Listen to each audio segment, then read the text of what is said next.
shame. Please let me explain. A mere blister shame means you're grand. A mere blister shame. Again, I'll explain. It means you're the fairest in the land. It means you're the fairest. It means you're the fairest. It means you're the fairest in the land.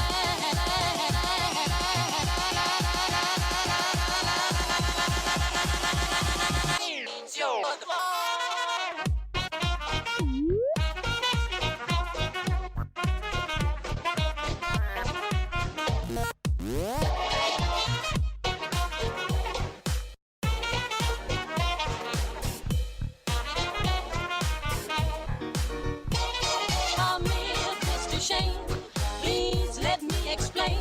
A mere blister shame means you're grand. A mere blister shame. Again, I'll explain. It means you're the fairest in the land.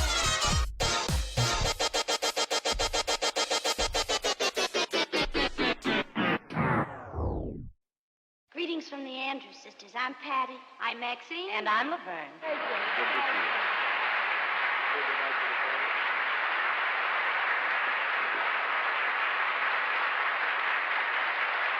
I could say Bella, Bella, even say wonderbar. Each language only helps me tell you how grand you are. I've tried to explain a mere blister shame. So kiss me, kiss me, kiss me. I say that you will understand.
They're supposed to have like they're making fun of like the cutaway joke is Morgan Freeman in a voice recording Yeah. booth.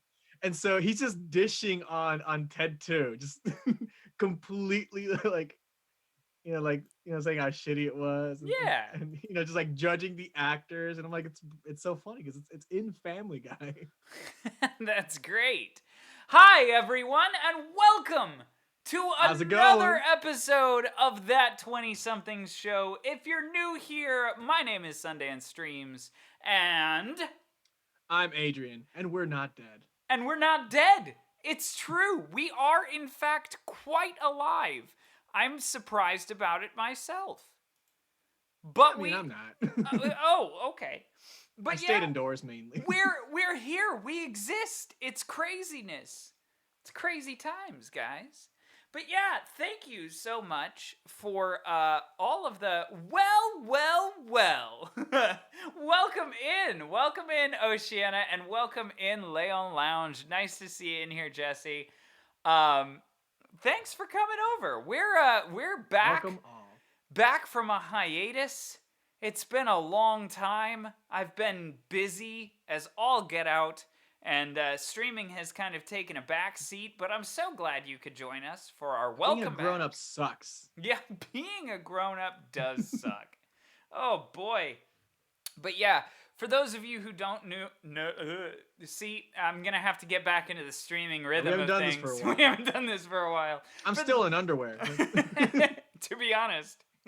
No. This is the half that matters. Yeah, right? I'm fine. For those of you who don't know, I just picked up a second job, plus I picked up some summer classes, and I just went through a big move. So a lot has been going on this month, and so I needed to take a little break from streaming. But I'm here now off of a 12-hour shift, and I am super excited because we're here to talk about plot twist, fan theories of different movies. Yo, a Mexican could have gotten that job, man. Come on. Oh, a 12-hour shift? Yeah. Yeah, I'm now hosting at Perkins, and it's actually really Stick fun. to one, man. Oh, man. Now that venues have opened up, I've been super busy. Oh, Jesse, speaking of which, hit me up in Discord or something. Remind me. I have to send you. I just talked to the executive director of the building that I'm at, the venue that I have here, and he is really interested in having Nick, so possibly for the fall. So hit me up in Discord so we can talk about that, please. I would love to bring Nick out here. I think that would be super awesome. All right, Oceana, this has to be stressful, but I totally understand. I can't wait to see what theories you cover. We have quite the docket in store. Pablo, Adrian, and I have been through just a ton of different movies, and we've gone down very different rabbit holes. Yeah. Thanks so much, Jesse. Yeah, we have discovered a little bit more than we bargained for when it comes to fan theories. So, of course, a lot of these, yeah, this will definitely be a multiple-parter oh, yeah. kind of topic. Yeah, for sure. We're definitely not going to be able to cover everything in this amount of time, but if you have some favorite fan theories, please drop them in chat. We'd love to know. Absolutely. We'd love to know. We've got some that we're going to talk about today, including possibly teaser here, something big from Willy Wonka, and possibly a lot from Home Alone too. So we're gonna be we stumbled more upon than we wanted. Yeah, there was a lot there. So that's what we're gonna be talking about today. But if you have any fan theories, drop them in chat. We'd love to hear give yours. us more rabbit holes to fall into. And I'm always the type of person too. When I'm watching a movie, I'm always skeptical as to whether the reality that is set before me is in fact the reality. So I always say, yeah, M. Night Shyamalan fucked me up. Yeah, right? Yeah, there's no... M. Night Shyamalan can't get me again. So yeah, I'm constantly going, but they were dead the whole time. And it's like, I'm constantly doing that. That's as much as I keep going back to an M. Night Shyamalan movie. I'm always thinking, like, from the get go, I'm like, no, I don't believe it. No, this is happening. No, it's something else. How was Hulk able to withstand the snap in Infinity War? Because he's the Hulk. He's the Hulk. He went into super beast mode. I don't know. Who doesn't love Mark Ruffalo? Come on, give me one. True. I can't remember. There's something about that where he wasn't the original pick for the Hulk. Oh no, it was Edward Norton. He was in the Hulk movie, and then No. they replaced him. Oh yeah, that's right. That's right. No, it's his pants. It's absolutely his pants. That's the reason. That is true. You know what's super funny is oh, what's his name? I forget. Mark Ruffalo. You just said it. I just mentioned it. You know what? It's fine. Mark Ruffalo is absolutely to be able to play the Hulk is great. But the fact that he is then when he turns out of the Hulk back into what is Banner. it, Bruce Banner? Yeah. Mm-hmm. When he turns back into Bruce Banner, he's just too cute. Like like he's so Like, wholesome. how can and you he's not just like him? He Exactly. makes me smile. It's like so yeah. Give him another standalone movie. I'm down for this. Oh, that's too bad. I didn't know that. Edward Norton didn't get along with the film studio. That's Tale as old as time. it happens, you know. People. I mean, if you don't work well with others, and if you don't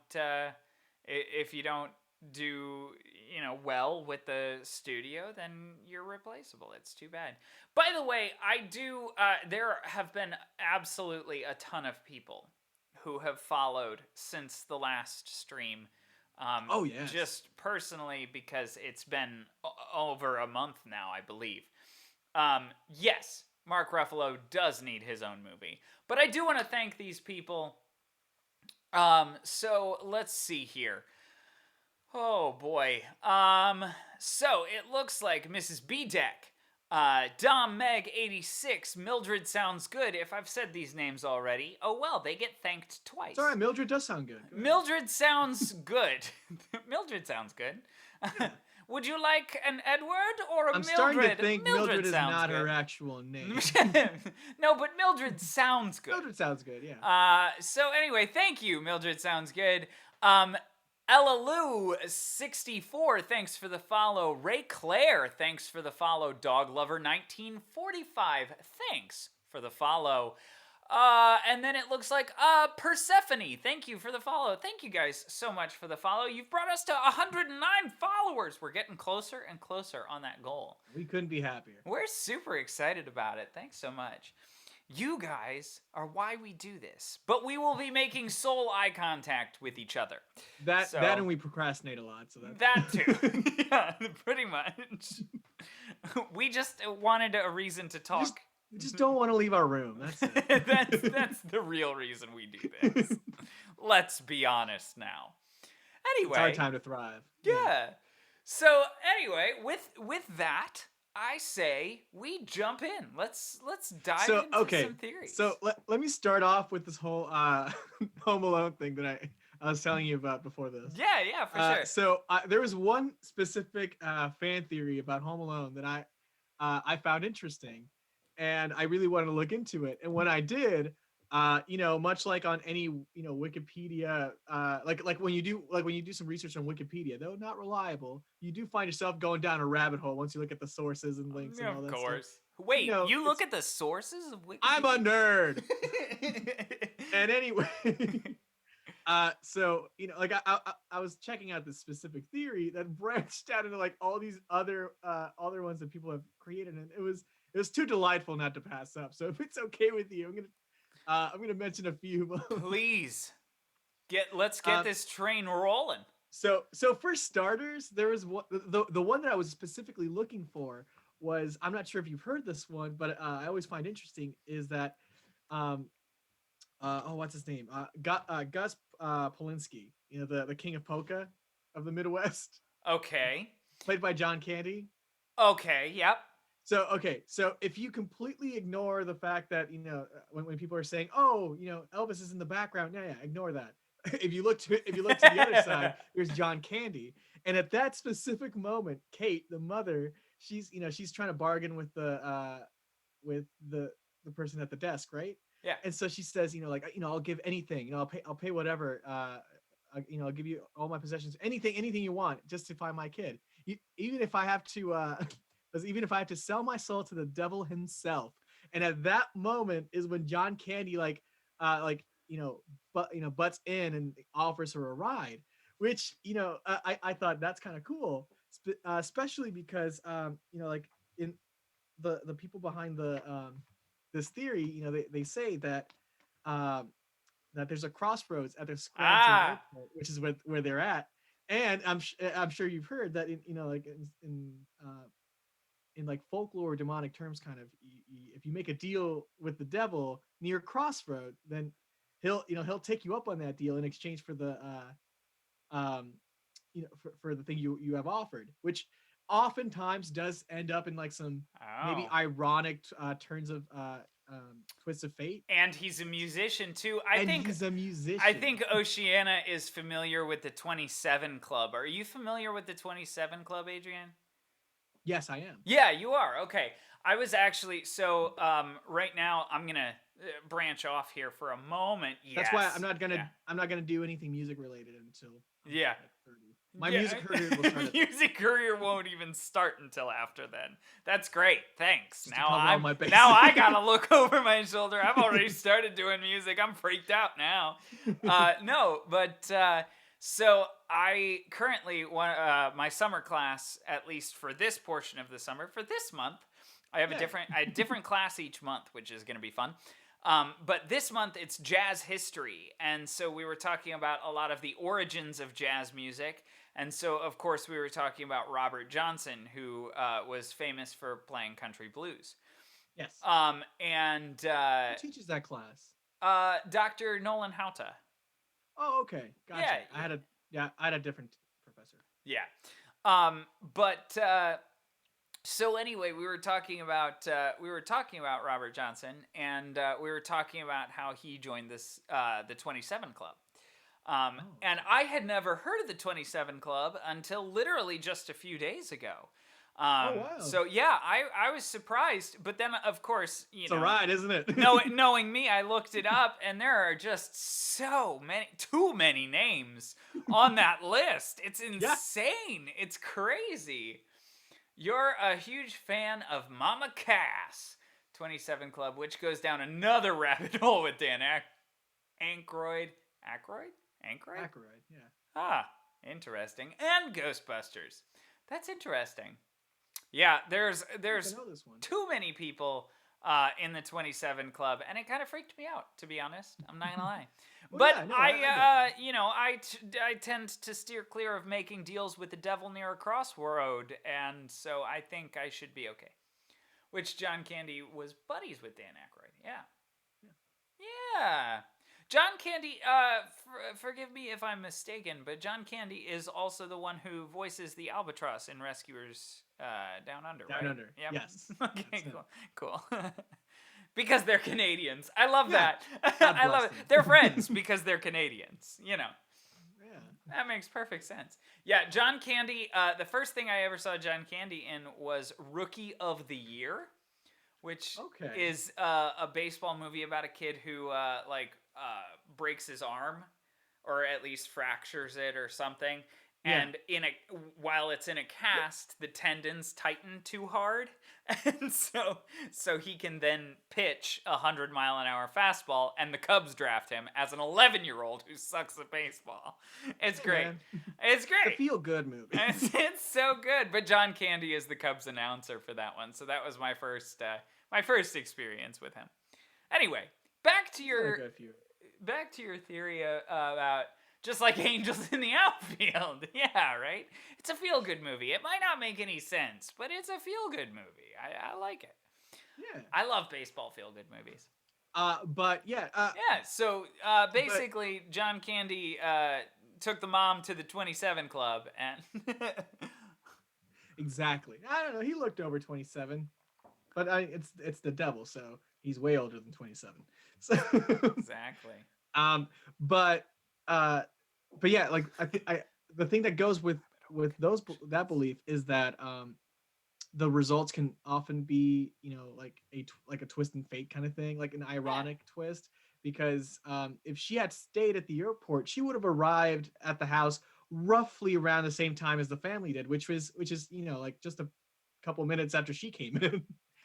So like there was almost no point to the ride she caught with them. That's funny. That's so true. I forgot about that. It's been a while since I've seen Home Alone, actually. Oh yeah, I'm like like this rabbit hole kind of like brought it all back to me. And of course, the most memorable parts aren't with the family in general. It's with Macaulay Culkin and his antics. Yeah, So exactly. that's the part that sticks in my head. So like, you know, the we're the wet bandits. Oh, actually, there was one that I dug up in which How South Bend got on the map. what? How South Bend got on the map. I would assume it has something to do with Home Alone because once again, I've forgotten. But South Bend, yes, South Bend. I assume it's something to do with her trip. probably. But I'm at a loss. Again, I haven't seen it in a long time.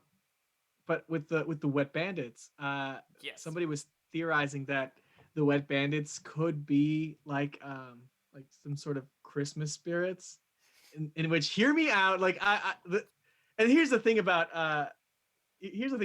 fan theories. Like I'm here for it. No matter how outlandish and almost like not plausible they are, because it's still a fun listen. Of Or, course. or if it makes sense, that's even better. But with when it came with them being some spirits, is because at the beginning, Kevin wishes for his family to be gone. Which, number one, it's kind of established that Kevin is, though he's the protagonist and we're rooting for him and all, and it's adorable little Macaulay Culkin. He's still a bit of a brat. So Yes. yeah, he's still a brat, and so when he wishes that his family to be oh yes, exactly. Gotcha. Yes. Sorry. Shovel Slave. That's what you had to say. Because I only remember him by like his name. Like that was it. Like not so much the yes. Thank you, Oceana Star. That that helped me out. Aha! We've got it. But so basically, what was saying that when his wish came true, and of course they left, they disappeared. Of course, he was left to fend for himself, but at the same time, they were showing him or teaching him how to like reevaluate, what it is that's truly important to him. Like that kind of like the Christmas kind of message, Yeah, yeah. and and of course would also kind of like explain why they're able to survive these, a lot of these deadly traps, Yeah. because they could have easily have died in a few of those. But like so that's one way in which they could it can make it make sense, and Oh, we're which getting leads there. it, We're getting yes, there, Oceana. which Oceana Star absolutely does. Like the jigsaw theory is indeed connected into the whole movie, um but they also reappear in New York, of all places, when he gets lost in New York where he's not even supposed to be. And that's where, in that movie, that's when he starts learning about the needy, like all the kids and like the homeless people, like all that stuff. So it's like it kind of like brings him a different message to reevaluate. So that was kind of an interesting one that I was exposed to right there. And Right. yes, Oceana Star. There's the famous Saw theory, which So before we get too deep into the Saw theory, I like the theory that, and maybe you have this, maybe you've heard this, maybe not. But the theory that is it Kevin? Is yeah, that his name? Okay, cool. Because all I could remember there for a minute was Macaulay Culkin, and I was I like, would have understood. that's the actor's name. Kevin. He. So the theory that Kevin has sociopathic tendencies. Yeah. Okay. Yes. Okay. Cool. Yeah. So Yes, I've heard that one. yeah. So although you know. So I actually, one of the reasons that I learned about this one was because there is a YouTuber known as Legal Eagle, which is hard to Oh, say. I've seen him float around. Yeah. But Legal Eagle is a copyright, and I think he does other things. But he's a lawyer. He went to law Okay. school, and he does a lot of law stuff. But he makes videos on law in different cases and stuff like that, and he kind of See, explains. I like videos like that in which certain professionals in a field are like watching these you know these things go on in movies. Yeah, so what he did was sometimes he'll do like movie reviews, sometimes he'll do television show reviews. Yeah. The other thing he'll do is like actual case reviews of like things that are happening right now and how Yeah. he predicts it to turn out based on his, opinion. Yeah. And because Experience and he's, yeah. just his experience, he obviously doesn't have all the facts of the case, but just from what Right. he's heard and stuff like that. Um, and so it's really cool. But he did a review um, on Home Alone and whether or not Macaulay Culkin is, A sociopath. yeah. Well, actually, he did it on whether or not Macaulay Culkin belongs in jail. Oh. Um, and if Kevin Right. committed any crimes, because most people believe that it was all self-defense. Yeah. But it turns out that from a legal standpoint, if you have the option to like safely something report into it or leave or anything like that, especially if you're a minor, then they would rather have you not defend yourself to Yeah. to the extreme of the way that Kevin defends himself. If you murder someone in self defense, the fact that you could have fled is something that they'll bring up in court. And so he talks about all of this stuff, and he talks about how Kevin, does all of these things, and I'm like, oh my goodness, Kevin is like insane. He's doing all of this on purpose. He's doing all Yeah. of this with malicious intent. Like, it's all crazy. And and so I'm like, I've heard a different YouTuber do something like that with Mrs. Doubtfire, and yeah, like that guy oh would have yeah. ended up in jail. Yeah. Oh, the other thing, the other people that would have ended up in jail in Home Alone are the parents Oh, yeah. for child neglect and abandonment. But no big deal. Well, he did commit credit card fraud in Home Alone too. He stepped it up That's a big true. notch. So, in Home Alone 1, he probably would have gotten off with a warning for the stealing because he was scared. But yeah, he was scared and he ran.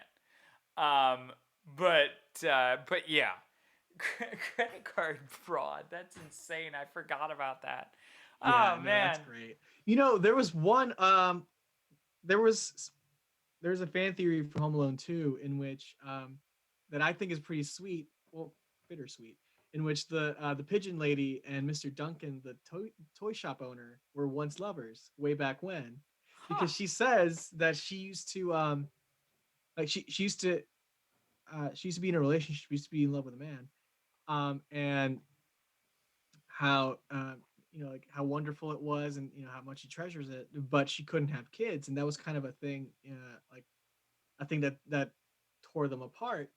And eventually, like, one thing leads to another, and after, and years after, she's homeless, and feeding the pigeons. But Mr. Duncan, as much as he wanted children, and how much he loves children, that's why he does the charity in which the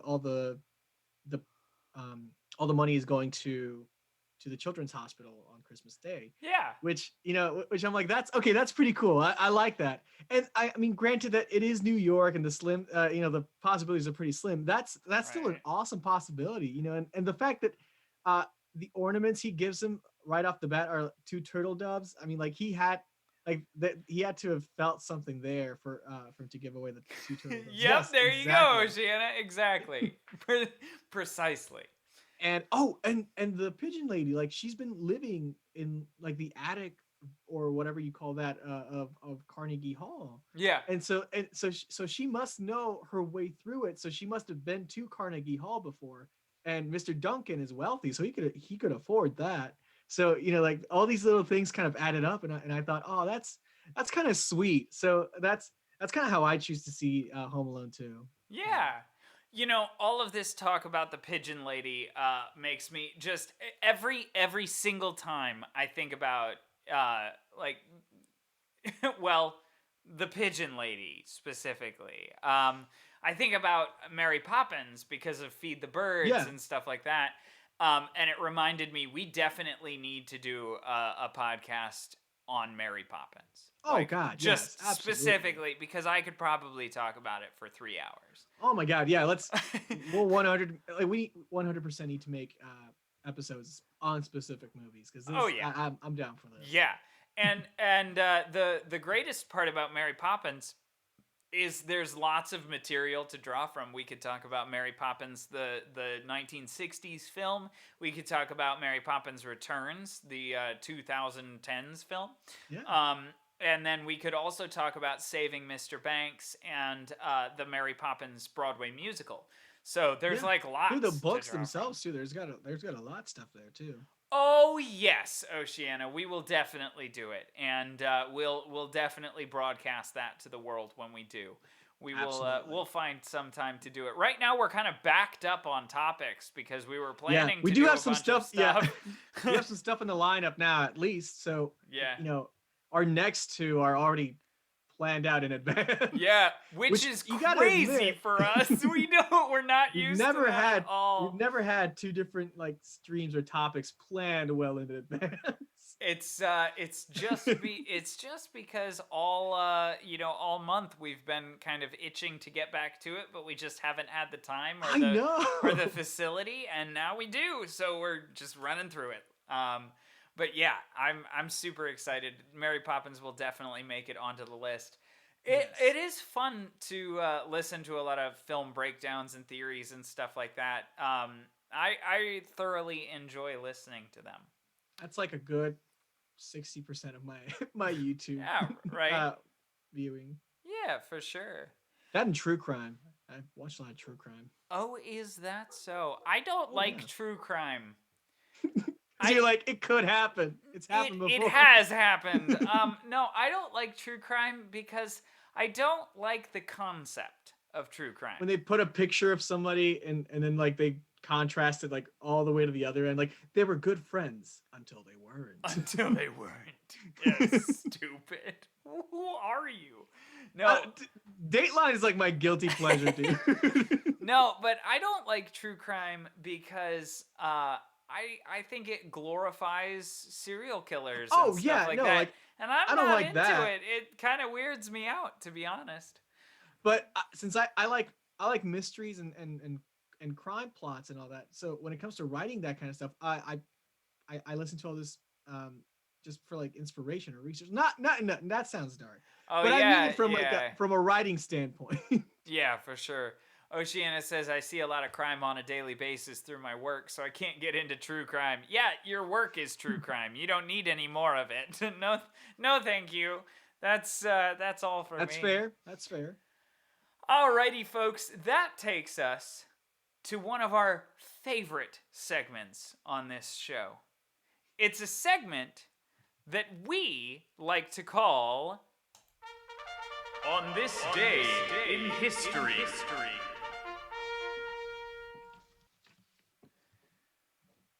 On this day in 2010, Sorry, excuse me. My bad. Betty White becomes the oldest Saturday Night Live host. Oh, sorry, man. Go ahead. I need to know my place. I love that so much. That makes. I'm so proud. Okay, I'm so proud of this because I did this in 2 minutes right before we went on. That makes me so happy. Bow down to the greatest of all time. Hell yes. Betty White. We're not worthy. We are not worthy. I love this woman. Betty White is amazing. Ugh. That's a lovely picture, by the way. Oh yeah, it took me forever to find it. Oh, so good. So good. Anyway, so that was fun. That's our favorite segment, and I learned something new today. In 2010, Betty White became the oldest Saturday Night Live host, so that's fun. Oh, I can't pick a favorite Golden Girl. I can't. I really can't. Gun to my head, you probably just had to pull the trigger. So I haven't seen all of Golden Girls all the way through. But you've seen enough, right? Yeah, I've seen enough. You're right. They're just all so I different, see, and like they're they're all yeah, so. I love them for different reasons. Yeah, you're right. Same here. I like Betty White in everything, so it's I hard think not to have her be my favorite. I know, but I think if I had to say which one I relate to the most, I would say mainly because I channel Dorothy because I Yeah, I of just course can't you do. I can't there's certain people I just can't work with. So like depending on the environment, I either respond very Dorothy or Sophia, one of the two. Like Is that depends on Sophia how much shits I give. Sophia the mom? Dorothy's mom. Yeah, yeah, yeah, yeah, yeah. Yeah, I definitely like Sophia. she's Um, she's a peach. She was the youngest cast member too, which was crazy. I I don't understand. I don't I understand. love that. That is crazy. Wait a minute. When was She had to do a lot of makeup. when was Betty White born? I think I don't know. Well, she was classmates with Jesus, so Yeah, either right? one. She's She's older than sliced bread, I think. Like actually, I like think she's older than legitimately. sliced bread. I think they made I Oh, think they made a point of that you're once. killing me. No, Oh. Jacob, they actually like she truly thank you, Oceana. Thank you. She truly is older than sliced bread. Oh, oh, that's great. Oh, that's so good. Oh my goodness. That's so hilarious. It's Betty White is actually older than sliced bread. Oh I boy. only store things I really want to remember in my memory, and that one is not leaving ever. That's so funny. I love that so much. Yeah, somebody oh, what was it? Oh, yeah, I was at theater rehearsal, casual. I know what rehearsal is. You can just call it rehearsal. For those of you who don't know, I am currently in the show Matilda at a community theater where I'm from, so I'm super excited about that. He's playing Matilda. I am playing the 11-year-old girl Matilda. You're No. playing Zinnia Wormwood. No, she can't even be 11. It's her first year at school. She's got to be like 6 or 7 years old. Like, it's insane. She's smart. She jumped a couple. Yeah, times. right? No, wait. She's got to be 10 because I actually have a line that says you can't place her. She was homeschooled at first, I think. You can't place her in the class with the 11-year-olds. So that's what I say. See, so you do know your lines. I do know my lines. I have some of them memorized. You heard it here first, folks. No, but we were talking about other languages at rehearsal the other day, Nice. and because someone in the cast, conveniently enough for the end of the show, actually speaks a little bit of Russian. Oh, that's cool. And so understands the Russian pronunciation and stuff like that.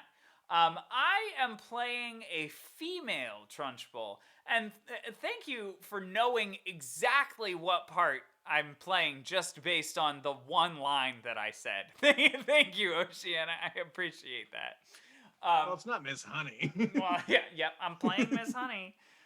No, but I am playing a female Miss Trunchbull. Oh, I told you in another stream. Well, now you seem far less impressive.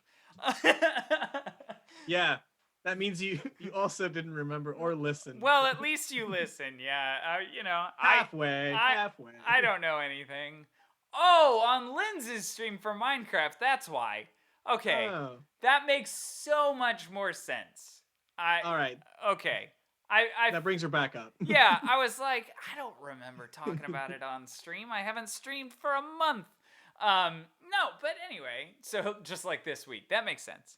But yeah, so I'm playing a female Trunchbull, and so it means I get to be both evil to little children and feminine and ridiculous. And so it's Which is the only way the only way I make choose kids. to live. And and so I'm really truly excited for That's it. just me around kids, period. It's quite fun, and to be honest, it was super fun because I'm working with a company of people that I have never worked with before, and so it's all new faces for me.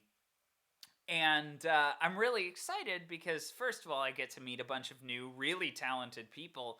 The little girl that plays Matilda, I truly believe is more intelligent than I am. Oh, she is Matilda. Well, yeah, and no, she was cast so well. I think she has her Actually, I think lines. Matilda was based on her. She has her lines and mine memorized already. It's the first week of rehearsal, and like It's coming for you. yeah, she is. She wants my part. And then the other day, I arrived to rehearsal 10 minutes early, and I was just sitting there going over my lines and like putting. So they're doing push-ups like, Yeah. oh, it took you long enough.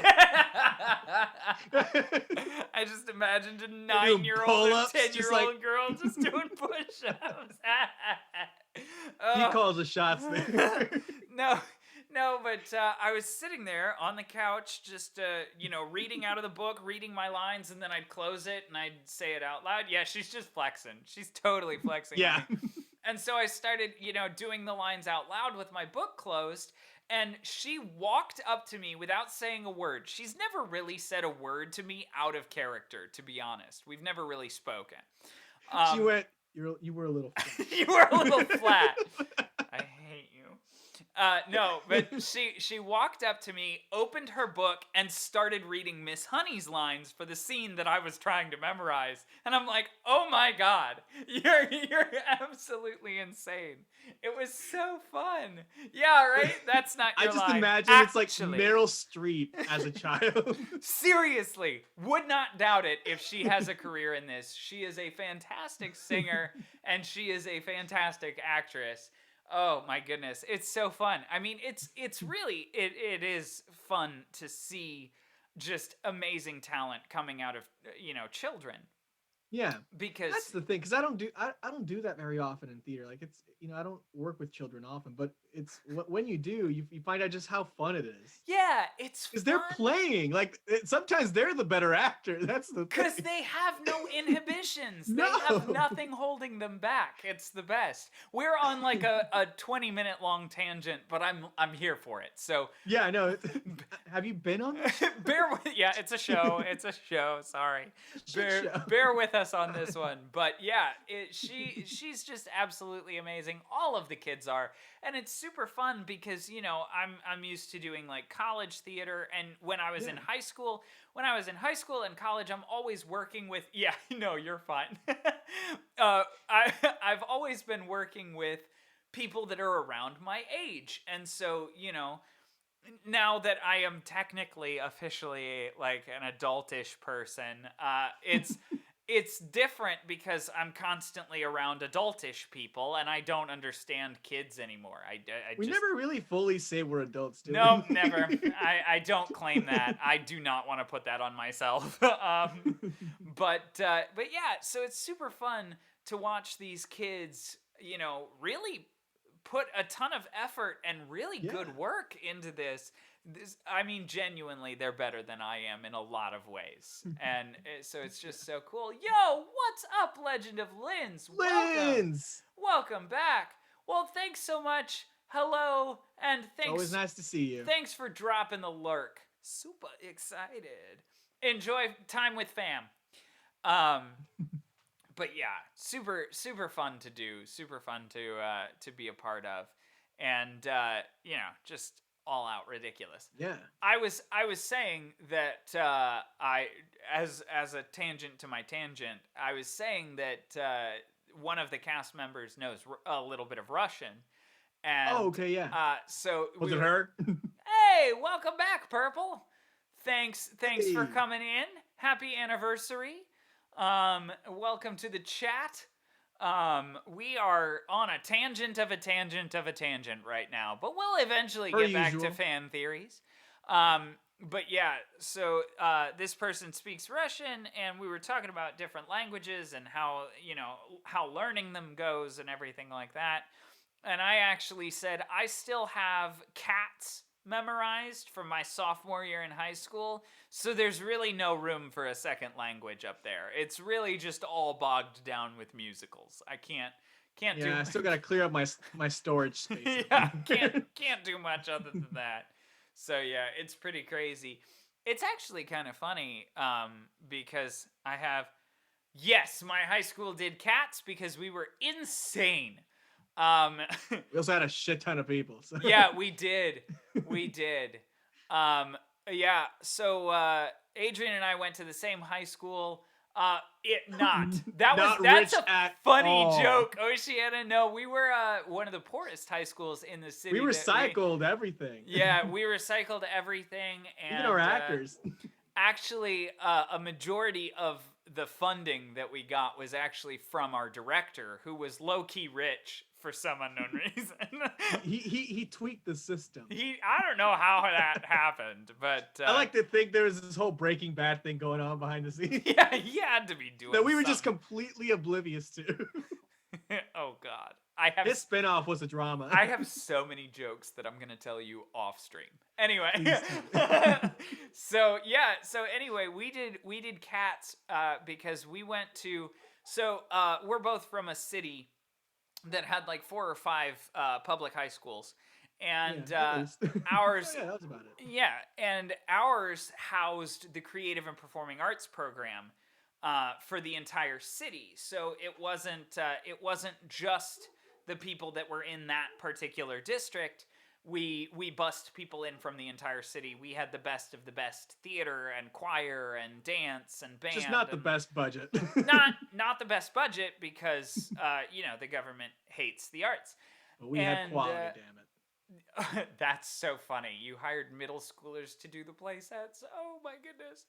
There's a child labor joke in there. There is. I'm sure there is. That's the irony is just so rich. It's a hard knock life for us. Anyway, but yeah. So we did have the best of the best, and we actually had, as part of our high school, a tech theater department. Yeah. So we had high school students there who their primary purpose, it wasn't like their major because it was high school, but it was very much like their major because a majority of them went on to do they went on to do technical theater in college. Whether it be design or anything like that, even construction. But they built all of the sets for us. It was super awesome. There was a whole class. We did cats, and then my senior year, it changed each year depending on how many students there were and stuff like that. But my senior year, most high schools do 2 shows, one typically like a fall play and a spring musical. We did 9 shows, including 3 musicals my senior year in high school, which means on average we did 1 a month. So it was pretty... Yeah, dude, show rotations were insane. It was pretty insane. And the shows, even 9 shows. It was pretty ridiculous. Even the times that we would do less than that, we had a lot of stuff going on. So like speech team. Yeah, my sophomore year we did Cats, Importance of Being Earnest, and Beauty and the Beast, but there were other things involved in the middle there, like Seussification of Romeo and Juliet we did. That was the group what was the drama that year? I forget. Laramie Project. That was the next year, wasn't it? No, I recall we were doing Laramie Project same time we were doing Seussification. Then I got my shows out of order. So Laramie Project was at the same time as Sophisticated Ladies and all of that stuff. That was my junior year. So we've done 2 out of the 3 of those plays. Wait, you've done, drop the names. I gotta know what shows you've done. I'm so excited. I know that you do art and graphic design and stuff, but are you like a diehard theater person too? Are you an actor and a singer of sorts? or do you just enjoy the theatrical Do lifestyle? you like to sing about the Moona and the Juna and the Springer? That is what we want to know. We want to know. Oh, that I was love that so much. that was springtime. Such a funny ring time. Birds sing. Oh, Are you doing ring-a-ding-a-ding. Springtime for Hitler? No, you did. Springtime. Oh, okay, cool. Up until 9th grade because of drama, go figure. Drama as playset drama. Nice. That's All right. that's Yeah. awesome. That's super cool. That's super fun. We got theater peeps in the chat. Which That's all I ask for. I mean, to be honest, did we really expect any different? it's the the only people we drew in. We attract a certain type of crowd, so it makes sense. Oh, by the way, Adrian got merch. Yes, I did. We both have merch now. You can get merch too by hitting !merch and Look at buying this. our merch. It's that easy. It's so fun. Funny enough, it was a gift. It was a gift. Thank you. Those President typos, Oceana. Kirkland. There What you have you go. been drinking? There you go. Yeah, what have you been drinking? I won't tell if you want. Little tipsy today, huh? Yeah.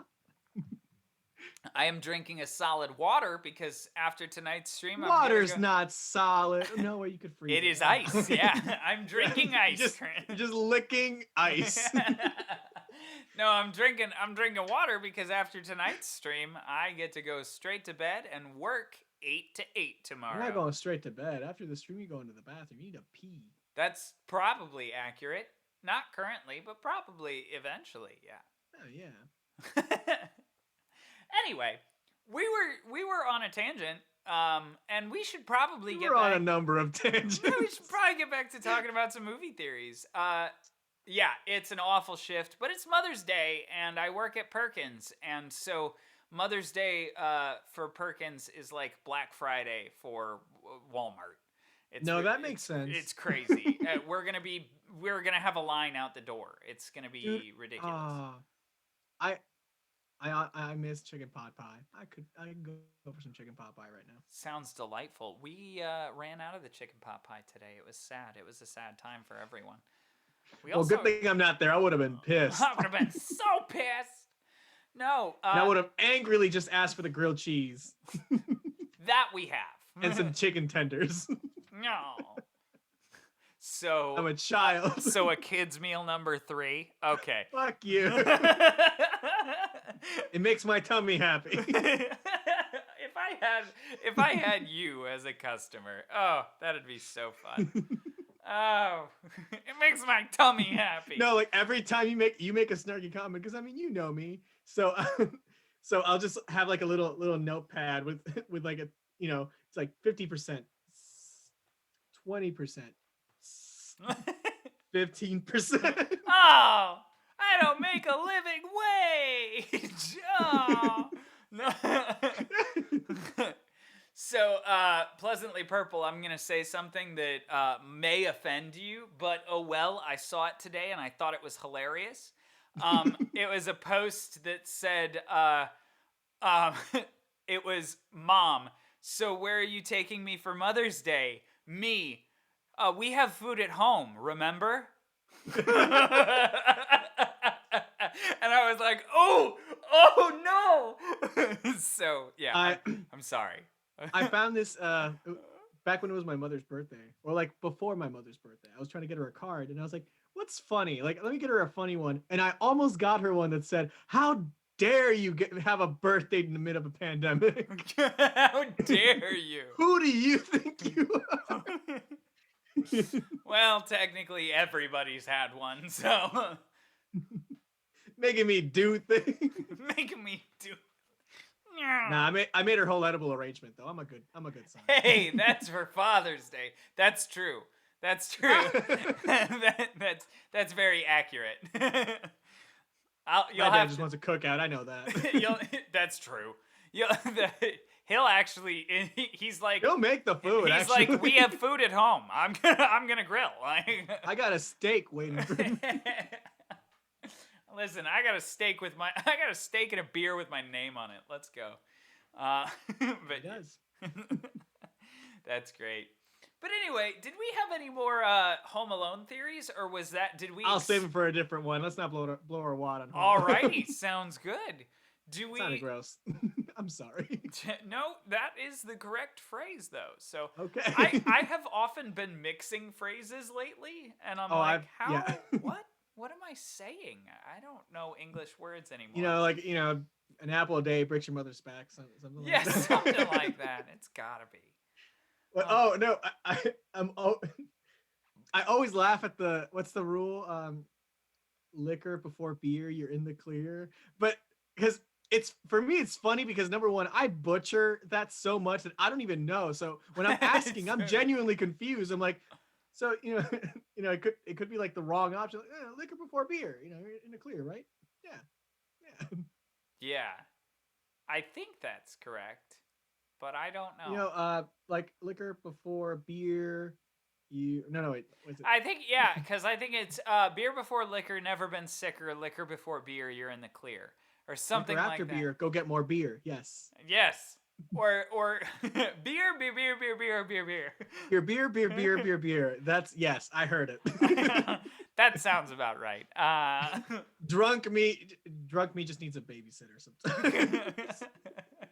To put me in the corner, like, okay. I just imagine drunk you being like exactly Johnny Depp in Pirates of the Caribbean.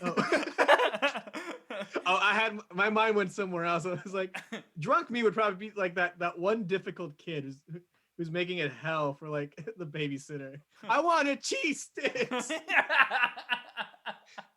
But I'll take the pirate one. I think a combination of both.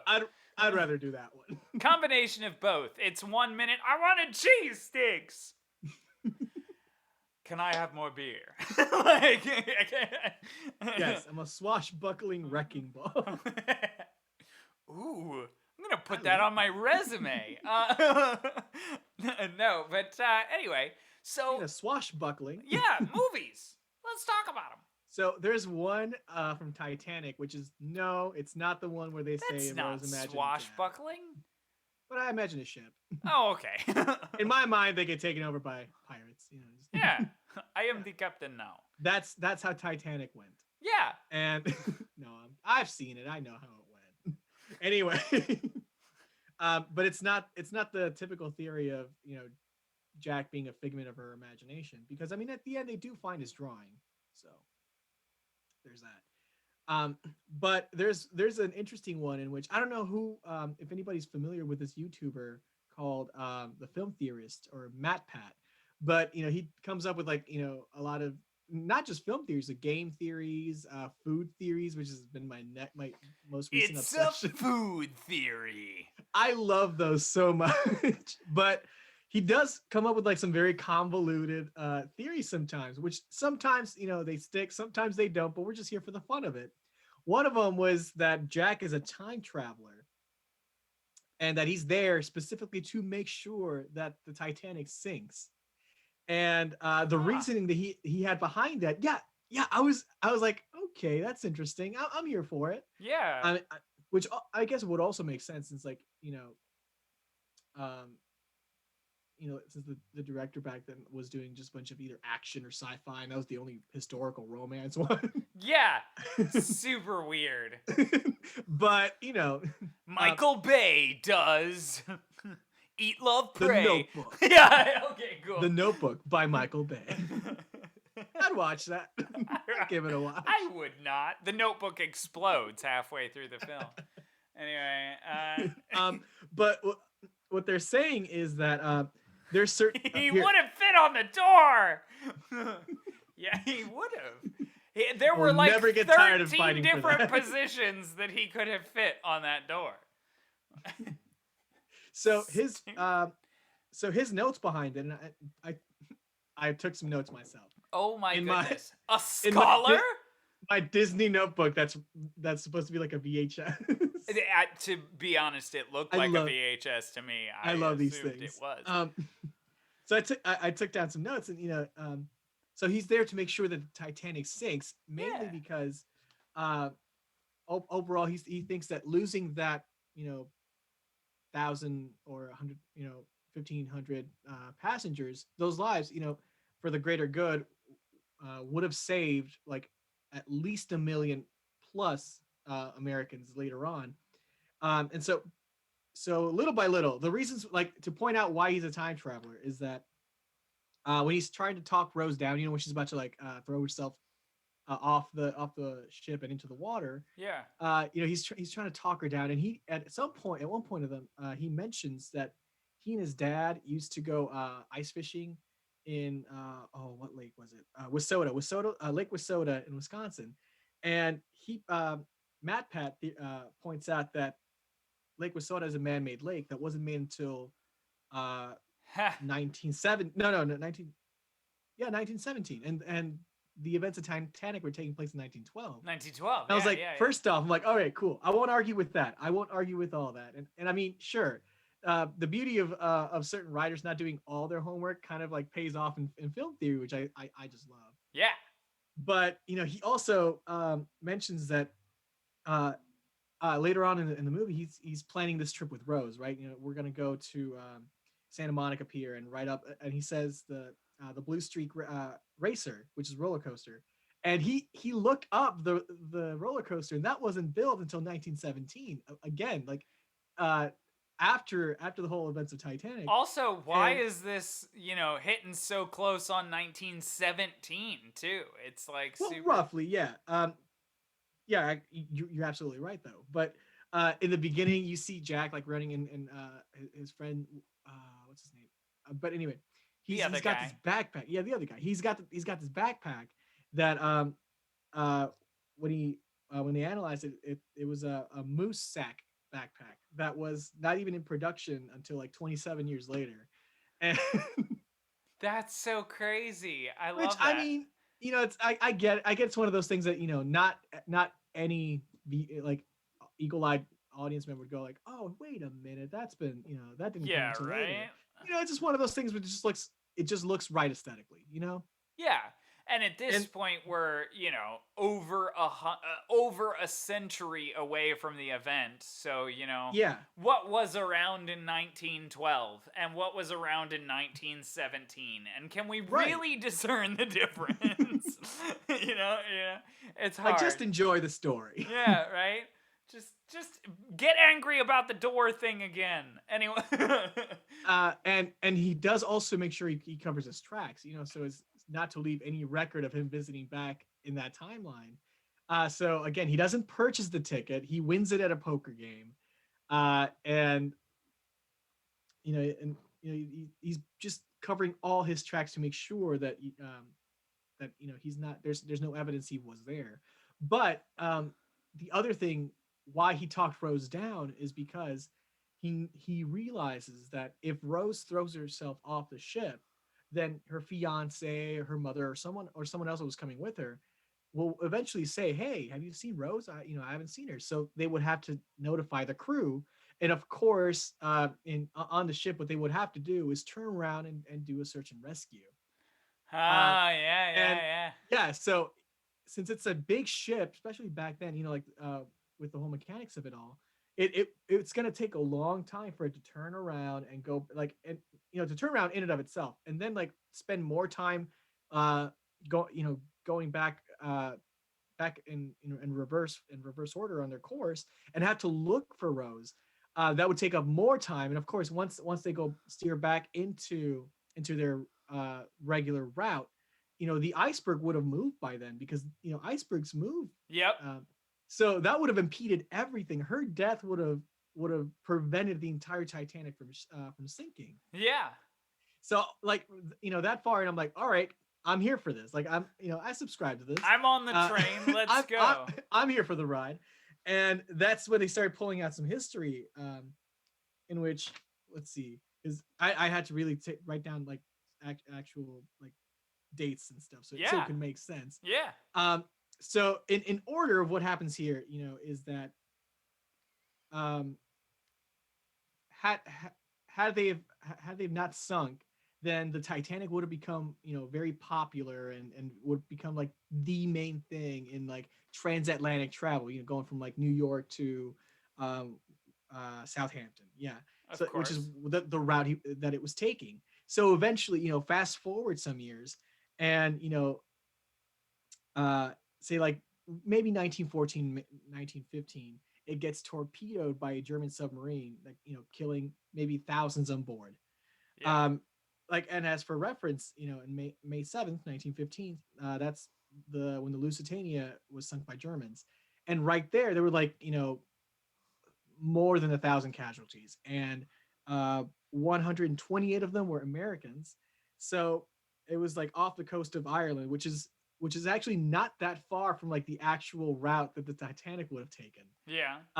So right there, I was like, oh, that's crazy, because since it was like the that kind of like a cruising ship, going back and forth from these two. Yeah. There would obviously be more Americans on board this time around, especially given all the hype that's been garnering over years.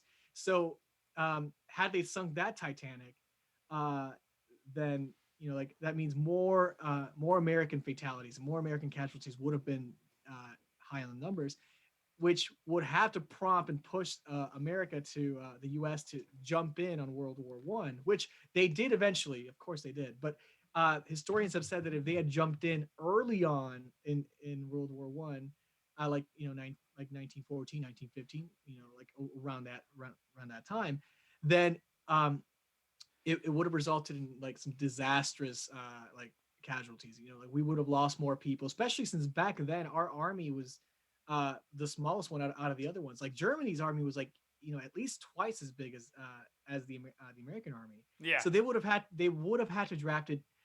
How many? Like at least 6,000, I think. No. That's way too low. It was. Uh, oh yeah, 600. Yeah, okay. So they would have had to drafted about 600,000 men yearly. So uh, and with such little amount of time and preparation, they wouldn't have been as prepared to fight. And of course, the casualties would have been even greater, Uh huh. ranging from like maybe uh, like maybe like Austria-Hungary, which was 1 million, like 1.1 million casualties, or even to like the extent of like how, if depending of how big they made their army, could have been as much as like Germany's, who was like 2 million. Yeah. So risking the lives of say like 1,500 people. Yeah, uh true. Maybe by the time that would have happened, they would have added more lifeboats. let's let's hope they would have. Let's just hope they would have, because One would think. Oh God, that's ridiculous. eventually they would have gone, hey, that we want to be safe, let's add some lifeboats onto this. So I like this. I like this concept of Jack being a time traveler. Yeah. But for a moment, I do want to digress and talk about how every single thing that happened to make the Titanic sink was a snowball effect. I mean, it was Oh, yeah. like little things that all just went They were all catastrophically adding wrong. up. Yeah. And so it was just crazy to me, how all of these tiny little things, and I think the movie illustrated it well.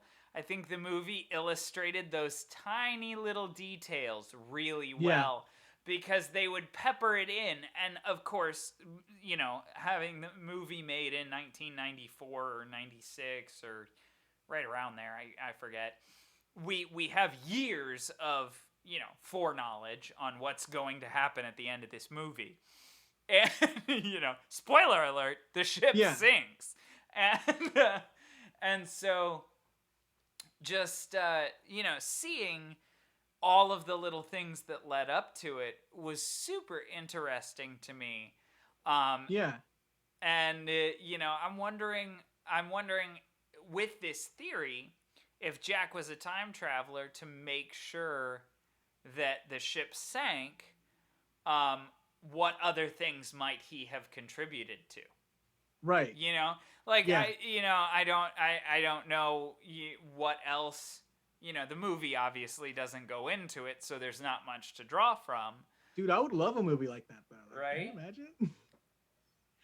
Actually, just recently, because like from some videos I've sent you, is that I've um being a true crime fan myself. I don't know if I should call it a fan, but Aficionado. aficionado, and not so much a connoisseur, but uh, I'm not there but yet. not there yet. But I've been sending you some of those like real accounts of certain cases Yeah. from a Mr. Ballin, from YouTube. Yeah. And so one of his videos was about how how big historic events or things happen from small minor changes, or just something that did snowball into something greater. And one of them was the Titanic, in which if I don't remember it fully for like names or anything, but there was an original captain to the Titanic, and when he, I would some, hope that there was a yeah, captain. yeah, but what I'm saying is that eventually he had to have been switched out for a different captain from orders, because they thought this one was more skilled and all. So he didn't argue it or anything. He didn't dwell on it. He just said, all right, if it's the better choice, it's the better choice. So of course And then he went home, and after hearing about the sinking, he went, so I was the better choice. No, not only that, dude. Like that adds up to that, but it had to be a timely change, because they were on schedule, and so he had to get all his things in order, say goodbye to the crew, switch positions with the new captain. And when he left, like after the fact, he realized he had a key that he had to have given to the new captain, and that key is what like it was for a box or a closet that had the binoculars. And so he didn't worry too much about it, because he figured, all right, they can't open it, so I'm sure they'll just get binoculars, but before they head out, like I'm sure they'll notice that, they'll make a check for that or something. But they didn't have the binoculars, and had the binoculars, they would have spotted the iceberg well in advance. So actually, hold on a second, because I like this theory, but um what say you this?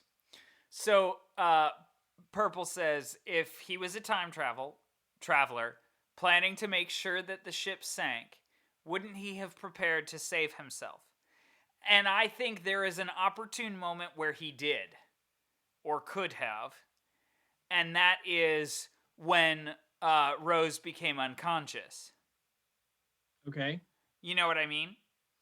Because What do you mean? she became unconscious while floating on the door, and then woke back up, in the movie, to show that time had passed. Okay, yeah. And Jack was frozen and dead.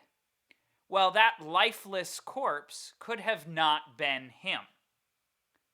You're right. It could have not been him, but I also was seeing it from the other end of, like, by any means necessary. And who's to Oh, say that depending on what you choose to do, the following events don't change in a different way. So I think it's one of those missions where, like, you're prepared to die if you need to, but by all, but for the this is a better of the suicide people. mission.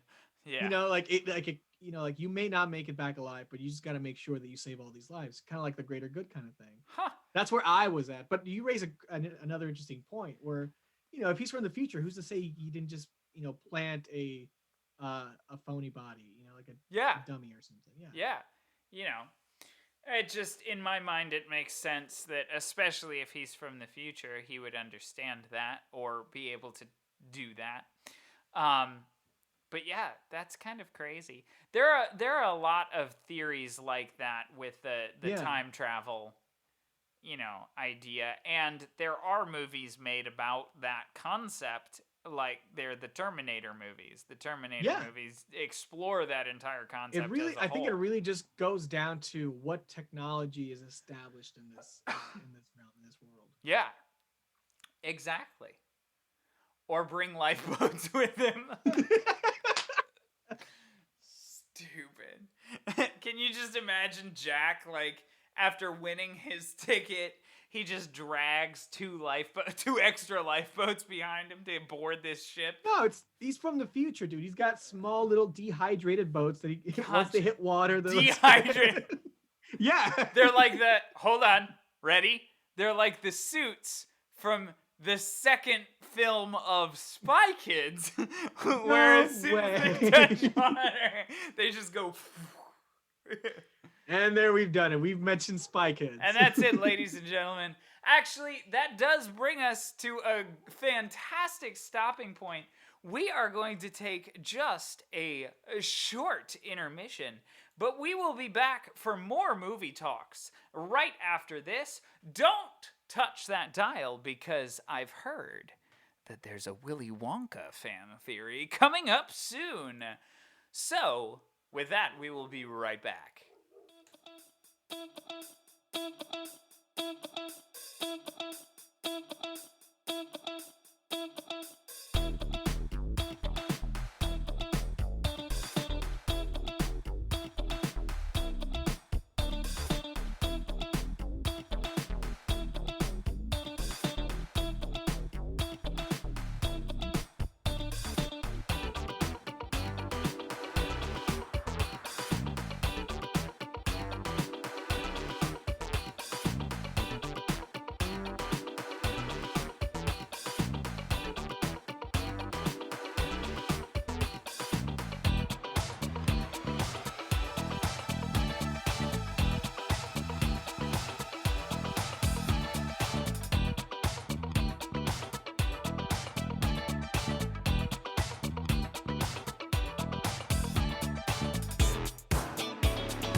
Yeah, absolutely. Punch me right in the face.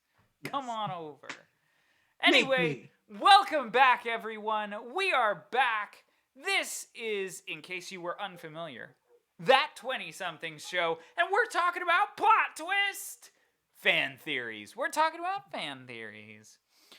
What is up, everyone? Thanks for hanging in there and chatting with us and chilling with us.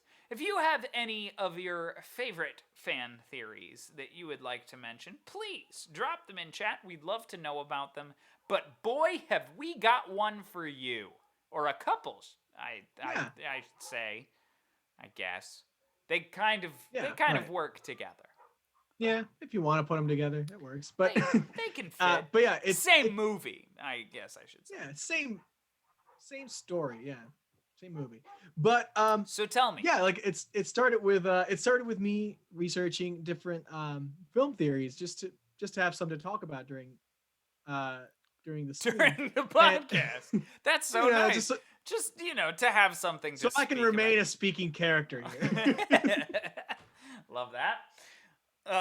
But So but tell of me, course, Adrian. sorry, go ahead. Yeah, no, tell me, Adrian. Who can take a sunrise and sprinkle it with dew? Yes. Why the Candyman can. Oh, the Candyman. Just don't say it 5 times. I'm in front of a mirror right now. Oh my. The Candyman can because he mixes it with love and makes the world taste good. So, what world has he made taste good in your mind here? Let's talk about mine. But- mine. This world that we live in right here. Well, if for anybody that knows me, I can I'll honestly say, like, my favorite book of all time has been Charlie and the Chocolate Factory, because I don't know, it's something about the story that just really, really grabbed a hold of me, and I haven't let go. And for anyone that But- knows me, you know that I don't read, but my favorite movie was was Willy Wonka and the Chocolate Factory. I love that. Of course. But yeah, no. So Yeah, dude, like the movies are an absolute treasure in their own right, and too. and it growing just makes up, it so much better. especially the '70s version with Gene Wilder. Gene Wilder. That one I would watch almost on a weekly basis growing up. It's one of those. Yep, it's one of those that I would constantly watch, and so it's just kind of ingrained in my mind. I could probably, if I popped that movie, and I haven't seen it in a long time, but obviously I know all of it. I watched them like a lot in the past couple weeks just to prep for this. Again, the most prep work we've ever done for episodes. But it's not even the good work we're doing. No, we're it's just talking a lot. right? No, but I swear, if I popped that movie in right now, I could start quoting it from the beginning to the end. Like I could I actually did quote it today because somebody at work said, "Oh, these strawberries taste like," and I was like, "The snowsberries taste like snowsberries." Yes. I was done. I couldn't. Snowsberries? What's a snowsberry? Absolutely, dude. Like I 100% agree with you. But that what's a snowsberry? No, that yeah, Charlie and the Chocolate tastes Factory. exactly just like a snozberry. Yeah, it's true. It is. No. But Charlie and the Chocolate Factory, Willy Wonka and the Chocolate Factory, however you want to put it, the guy with the Chocolate Factory and the golden tickets, that thing that That thing happens right there there. is a brilliant work of art. And yeah, I think we all very much know a common theory with this one. A lot of Yes. people believe it. It's even alluded to in the Broadway musical and the West End musical. Yeah. It's that. Sorry, go ahead. No. I'm so sorry. But yeah, no, absolutely. Cannibalism aside, the other famous one is that the whole contest was rigged, right? Of course, and it just, to me, it makes sense.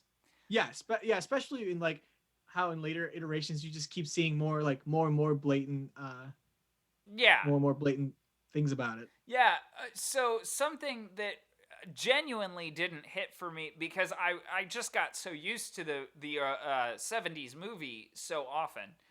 Mhm. Um, I got used to watching it, and so it didn't really hit for me until later that the the news crew and the guy that plays Slugworth. thank you Slugworth. I was gonna say I I was gonna it's say very fresh in my mind, I dude. I've know, been and I was on a gonna loop. say for some reason I had Schmendeman stuck in my head because it You know. you know the apples and bananas. No, I They're fruits. don't. They're fruits. No, but Slugworth, the guy that plays the fake Slugworth that we come to find out is just hired by Willy Wonka, is Yeah. number one hired by Willy Wonka.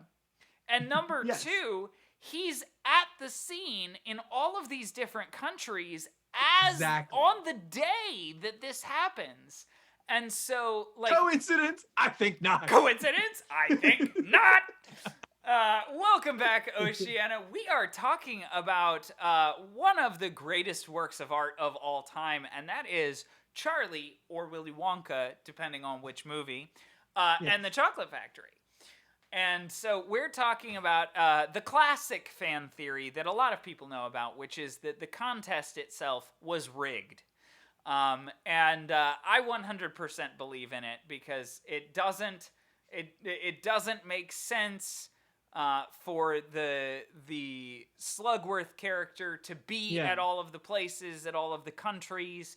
In the modern take of it, in Charlie and the Chocolate Factory with Johnny Depp, we can actually see a hand, presumably of Willy Wonka, putting. Oh, it's 100% his. It's gotta be. It's gotta be putting a golden ticket on one particular bar of chocolate.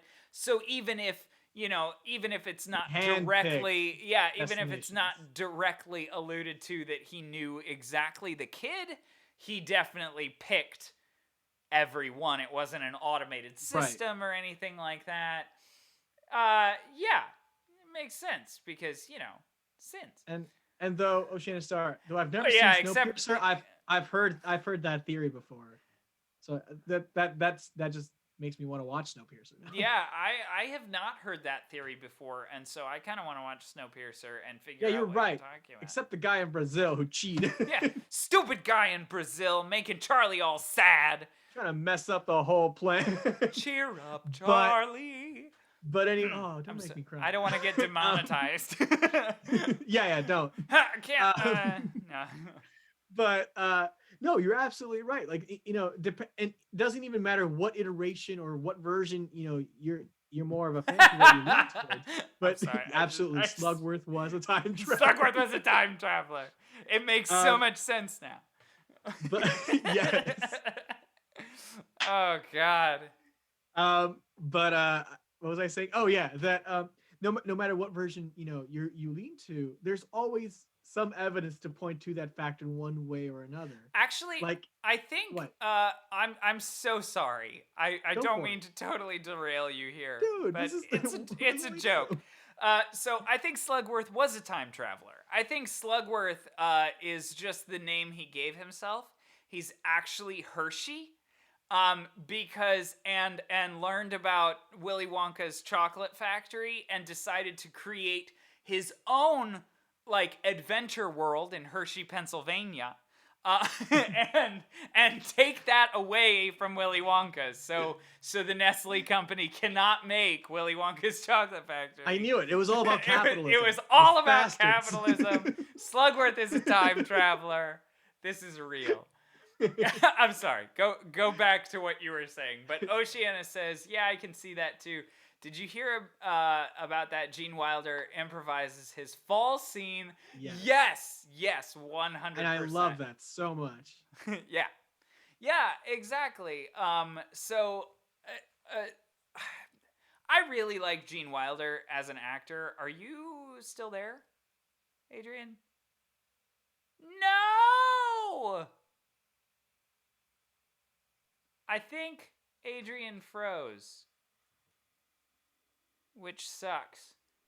I'm not having internet issues though, so it's definitely gotta be Adrian.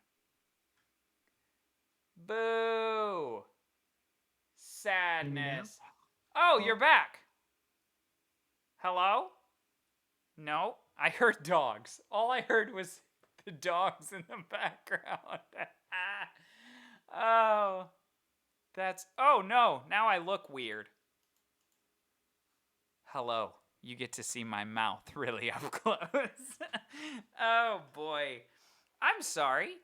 We're having technical difficulties, so it's gonna be just a second. We'll be right back after this. Oh, wait, no, he's back. He's back. Hold on. Never mind. I'm not doing technical difficulties. He's back. Maybe? Hey, he's back. He's muted. I know. I promise I am not a cat. Uh, I don't know if anybody's seen that video, but there was a lawyer who Can you was. hear me now? Yeah, Oh, great. yeah. Although I love how you did that in sign language for us as well. Yeah. Yeah. Can you hear, can you hear me waving my arms around? Yes. To any people that rely on sign language, I apologize. I am sorry. I don't know any of it. To any of you who rely on sign language, why are you watching our podcast? 20 deaf people listening to our podcast. Oh God, we're gonna get so And the producers canceled. does not like We're that. gonna get so canceled. We're so canceled. Oh boy. But where were we? I was in the middle of explaining that it's rigged, and then I was gonna say that Gene Wilder. I love Gene Wilder's acting, and Oh, dude, Gene Wilder. like my favorite actor. Gene Wilder did so much good work in Willy Wonka and the Chocolate Factory. It's so well done. From the improvised bit to the bit that was not improvised, but I don't know if everyone in chat is familiar. Wow, we both did that at the same time. We're drinking the same water. Drinking the same cool. water, yeah. But I don't know if anyone in chat is familiar, but the scene where they're going down the chocolate river, again, we're talking about the Gene Wilder Willy Wonka and the Chocolate Factory. They're going down the chocolate river in the steamboat-esque or paddle boat thing. Yeah, the Wonkatania. Yeah, the Wonkatania. While they're going through that, there is this bit where Willy Wonka freaks all of them out with their the rowers keep on rowing with no signs that they The are psychedelic smiling. scene, yes. Yes, the psychedelic Bad scene. trip. The inherent 70s montage. And Yeah, the boat ride to hell. yeah, precisely. Those words were actually written by Roald Dahl for Gene Wilder for the movie. And they were written aside from the script. In the script, they didn't have anything so that the other actors would not be aware of what Gene Wilder was going to do. Yeah. And so all of their reactions in that scene, what's up, Speedy? Hey, we are back! Speedy! Welcome in, Speedy! Yes. Speedy in the house? Wonka's acid trip is what early 2000s internet used to call it. Yeah, that's yes. Yeah. But it was written specifically just for him, and all of the other actors' reactions to it were genuine. Things are about to get weird. I'm so glad because we're talking about weird fan theories of movies. Specifically, right now, we're talking about Willy Wonka / Charlie and the Chocolate Factory. And we're talking about how it's rigged. It's rigged. The contest was rigged. So that's a pretty common fan theory. Yeah. So And you know, that's the cool thing is that the gobstopper was acid. Yep. That's why 100%, it's that's what it is. everlasting.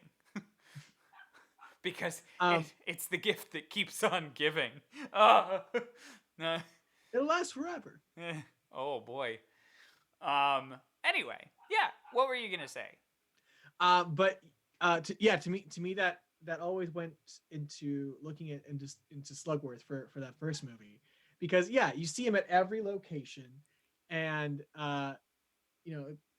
that means he was probably scouting them out, and the whole thing was that I've heard people theorizing is that Willy Wonka, like, he knows he wants to give it to like a kind kid, and so Slugworth, the man that's working for him, had his eyes out on like Charlie. He's like, this one's the right one, and so I guess to also show Charlie that he's the right one, for to take the mantle, because all these kids are spoiled and like just horrible people for different reasons, and kind of to like show Charlie that that he is worthy, like he's still got a lot of worth. um and that's where we start scouting out all these different types of like people, and trying to teach them a lesson at the same time as showing teaching him a lesson, which I think also goes hand in hand with the book, because in the book, uh both parents like accompany every kid. Mm-hmm. So to me, I feel like that's a way of saying that doesn't let him off the hook. It's 100% the parents' fault for letting their child be like Yeah. that, which I think is just great. Of course, in other versions they cut it down to like one parent, because I assume it's too They don't crowded, want to hire that many people.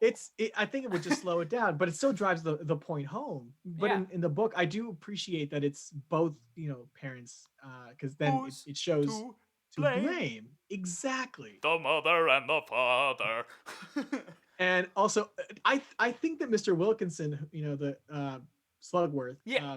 is supposed. I feel like he's supposed to be his lawyer, because he does have them all sign a contract at first. So I'm thinking he's like his lawyer, his attorney, and he's got to be his outside Plus, man. he looks like a real square, so. Yes, absolutely. And I feel like he's his liaison with other, like, with his customers, the people he has his dealings with. Like, he has to have somebody outside. And what? Yes, exactly. He turns down all of the offers. Yeah, Yeah, exactly. He's pure of heart. exactly.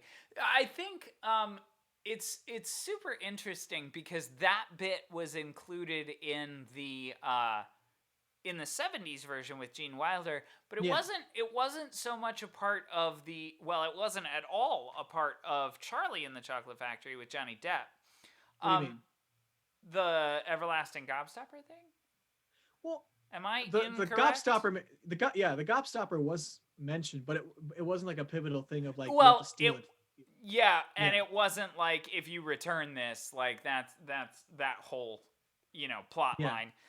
Although I did notice when he mentions when Johnny Depp's Willy Wonka mentions the everlasting gobstopper, Violet and her mother exchanged looks, which for me, I was like, I was always like, that's a little weird. But then after I realized what happens after, when she's taking the gum and all, I'm like, they're actively looking for something that could be like a record breaker, like Yeah. that, like something that'll make her like the first to do something great. That And is I'm true. like, yeah, that is exactly what they're doing. Like, they have their own ulterior motive. Wait a second. Is that true? It was What? black and white in the original movie until they go to the factory and then it goes to color for the 70s movie. You mean like? No, that's the Wizard of Oz, I think. No way. That's how they played it in theaters. Oh, that's awesome. That's crazy. I want to watch it like that now. Yeah, now I do too, because it is very like, nostalgic of Wizard of Oz and all of that kind of stuff. I'm here for that. It does help kind of build this story. Also, it fits, like it makes sense. Plus, I could just imagine, well, I mean, that also makes sense with everything leading up to it. So, it makes sense if they were to go into the inventing room, or not the inventing room, I guess, but the the room you're sitting in. Oh, right the chocolate now, room. Adrian. Yeah. Yeah, the chocolate room. I forgot what to call it, but it's the big room where it's the wonderland of candy. Yes. But it makes sense if that's where it goes into color, because everything leading up to that, all of the events that happen inside the chocolate factory leading up to that, are black and white anyway. Yeah. like the room right before the It's all black and white it's black checkers, and white. and then the room that shrinks is like black and white, or at least dark brown and white. And so yeah, when they go in the big room, it goes to color. Yeah, that makes sense. That's I super love that. I interesting. need to watch it like Yeah, that. I do too. I think that would put a whole new perspective on it for me. I like that a Yeah. lot. Oh, dude. Okay. In a future episode, I need to talk to you about Dark Side of Oz. Oh yeah. You know, there was a whole fan theory for that. But so what I was saying here is that in the '70s version, of course, it was rigged because even the candy store owner, he says, you know, I don't have to hide them anymore. And when he gives it to Charlie, you know, the chocolate bar, he does kind of like linger at him, and he looks kind of sneaky because it you know, it does linger on him just a little too long. And then I noticed that the store's name is Bill's, and Bill is just another derivative of William. So for me, it was just like mind blowing. Which, of course, in the Broadway one, they kind of make it an obvious thing where Willy Wonka is pretending to be the candy seller there. What's up? I was just reading Oceana's comment. Oceana doesn't know if the film was colorized after the fact or if they shot both in black and white and color. I'm pretty sure that they shot in color. Yeah, It doesn't, to me anyway. I guess I'm more and of you an know what? untrained eye, but to me it It doesn't look like it was colorized after the fact No, because there is one a hundred distinct percent. look. It was 100%. It was shot in color because back then, around that time, Gene Wilder and Mel Brooks were having a lot of trouble having a studio that'll take Young Frankenstein and be filmed in black and white because nobody wanted that. They wanted it in color. Huh. So they had to fight to make it black and white. So I feel like they had to have made this in color. Yeah. And yeah, Pink Floyd, Dark Side of the Moon, and Wizard of Oz together. For That's a some fun reason, one. they sync up really well. It's crazy. Um, Well, technically, like it syncs up with other movies as well, and some even better than with Wizard of Oz. that's some. I mean, like that's devil worshipping music. I'm just kidding. What I want to know is who took that much acid to figure out, hey, Yeah, maybe we should who maybe we should decided put these that? two together. Who was the first person to put the Pink Floyd album on and watch Wizard of Oz at the same time? Who decided that? Who was like, The yeah, this 70s. sounds like a Yep, good idea. Like, if you remember the '70s, you weren't really there. were you even there? No. It's just crazy to me. I'm just like, I don't know how that works. 70s, man, had to be there. Even if you Oh, were, yeah. you weren't. Uh, And one thing I mentioned to you once was that in the just one Tim time Burton in version. passing. Uh, Sorry, yeah. But when in the Tim Burton version, when Mike TV says he wants to pick a room, and they're in the elevator, and you know he gives him like a little grin, and he says, "Go ahead." And so you know, of course, being number one, being a candy maker, not only that, but running a whole enterprise on candy, you have to know about product placement. And of course, you always put, like your cereals, like your sugary cereals, you always put them at eye level for kids. yep. So of course he planned that because wouldn't you know it, the TV room was like maybe not too much at eye level, but it was definitely like in the eye level area. Like it was right like immediate for him, like for had to have immediate access. Yeah, absolutely. Yeah. And yes, Oceana, I am familiar with that show, and I am familiar with what they were doing. We all knew what they were doing. We all knew. But yeah, That wasn't the dryer that we were. But yeah, so we all know that theory. That one's pretty absolutely familiar. yeah. But there's a deeper one here. Before we have to go for the evening, I want to get to this deeper theory. Right. So along while I was doing, that kind of my research, which was just like Watching the these movie. movies and like and like picking up the book again. But I realized that maybe Willy Wonka, and I don't want to offend anyone by saying the wrong thing here, but I think this is the right way to say it. But I think he was on the spectrum. Like maybe he had some autism or something. But Mhm. that, and I think my theory is that the next movie, since it's going to be kind of like a prequel, we'll touch more on that. Maybe not make it a central thing, but definitely touch upon it, because I found that every iteration just kind of has like more and more like obvious tones to it. And like for example, in the Gene Wilder version, you do see him having, like, he's not connecting with people the way somebody would. And I get it. Yeah, he's a recluse and all, but he's very passionate and really gets lost in his passion. Like candy making. When he's singing Pure Imagination, you just know he's he's he's enjoying it for himself. Sure, he's telling them they can enjoy it, but he's enjoying it for himself. Yeah. And he's he's a brilliant man who's got like very keen and very niche knowledge on certain things, like you've pointed out, like works as Shakespeare and the classics. Like uh it's one of those things where if you're really interested in something, you that's your main focus. Mm-hmm. uh Candy making, main focus. And all these different classical reference he keeps making. That's something that is very niche to him. And you know another thing is like the visual stimulation you have, like the chocolate room. And the Aside from acid trip. the acid trip, but also there's the clothing he wears, because one thing that I found is that like with autism people, they like the comfort of pressure, like with clothes. That's why he's able to wear like all the, number one, a lot of cool stylish things, because that's what he likes. But a very warm looking outfit, especially when the factory itself is pretty warm, since he explains that it's for his workers who are used to a tropical climate. But he wears layers while he's in this warm climate. So there's that. In the of course in the Tim Burton one, I feel like it's a little more evident, in which he really plays with the whole antisocial, I can't really connect with you, right? Mm-hmm. Sometimes he won't look directly at someone, sometimes he lingers and looks at someone for a little too long. He clenches his hands a lot. He's got gloves, so he doesn't want to touch anything, and he makes a point of that too, because I think it was in the inventing room. He says, you're free to have exactly Oceana Star. Tim Burton's is much closer to the book, and I really appreciate that for it. But yeah, you're right. It was much closer, especially with the lyrics that the Oompa Loompa sing.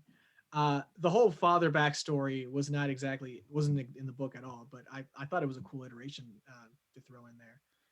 But but Helps explain some things. absolutely, yeah. And um, so yeah, he certainly once he found out how much he fell in love with candy, you see it in a montage of how much uh he studies it. He wants to know everything about it, wants to know how it's made, and eventually leads to him creating all these fantastical inventions, because that's how invested and passionate he is about it, which I think is awesome. And in the Broadway versions, like I think it was, yeah, the London one was first, Yeah, the and that West one End. in, Yeah. in and of itself had simply Second Nature, which replaced Pure Imagination, at least location wise. Like they used it at the end, but Yeah. for the Chocolate Room, he uses simply Second Nature, in which he says, he's comparing it to, like Picasso, took a torso and turned it on its head. Dali would, dread talking about, like, why uh, his clocks would melt. He says, painter has no reason to make a work of art. How there's no reason uh, to why he's doing this. He says, but it's just what he does. He's part of that lucky few that makes something out of nothing. That see the beauty of certain things when other people don't see it. It's all this. I don't know. I feel like lyrically they make it more evident, and of course, Yeah. uh, different actors in the London one did different things with Willy Wonka, but they all had a peculiar way of interacting with the outsiders, the people who don't live with him. Whether it's whether they make it too closed off, or just too intent, like like for example, like engaging for a little too long. Even Johnny Depp's he had cue cards when talking to people because he's just not used to that. That's not his thing. Um, and like there was another actor that um, oh no, I mentioned that already. But in the Broadway one, I think they were trying to make it a little more evident with certain things that Christian Borle and specifically was doing. Like I said, the whole engaging with people. He drove that home. Like he Uh-huh. really laid it on thick on how he interacted with each specific person. And like he also drives home the whole making something out of nothing, or being able to see like the beauty of what isn't there. And he makes it a whole they do this whole song at the end when Charlie and him are off in the glass elevator. They're almost flying off into space just for visual. Yeah. But they talk about taking the little speck of blue and just making your own. And I don't know. There's just so many cool things about how each particular actor is performing as Willy Wonka over time, and you just see like they're getting more and more comfortable with saying, yeah, he's a genius. He has autism, and that's It makes it's sense. it It makes sense, and fits. yes, it fits. For me, so I'm not, I am not autistic and I am not an autism expert. However, from my point of Never mind. view, what I understand from autism, don't take my word for it because, again, like I said, sometimes I don't know what I'm talking about. But from what I I know enough to understand, know that I don't know. yes, exactly. Um, from what I understand, people who are autistic, they feel things in a very different way than Yeah, people who are not autistic. And so that in and of itself can be very disconnecting. They can feel like they are in their own separate world because they don't understand uh why the people around them are acting or feeling the way they are yeah. because they're feeling a different way. Oh, dude. Also, trust is a big thing for them. Yeah, it's Exactly. soon as Exactly. and what does Willy Wonka do the second he finds out he's being cheated? He takes everyone. He fires everyone and closes down the factory because he doesn't trust anyone. Exactly. And so it's interesting to me that this person now, typically people feel for children, typically, you know Yeah, it's not everybody, but typically people give children the benefit of the doubt and stuff like that, whereas Willy Wonka will go, oh no.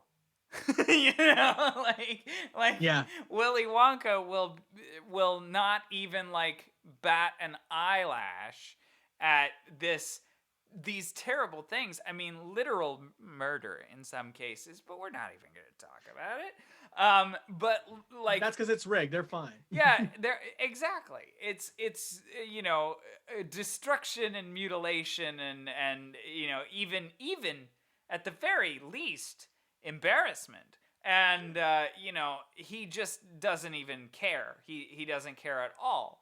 But then at the same time, he cares so deeply about Charlie. And Yeah, so, there's that he balances as well, which I which think is very go ahead. interesting because Go ahead. he has very much found his passion and his trajectory, and he knows exactly what he's going to do. And so that really dictates his emotions too, which can lend itself to believing that he's definitely on the autism spectrum of sorts. Right.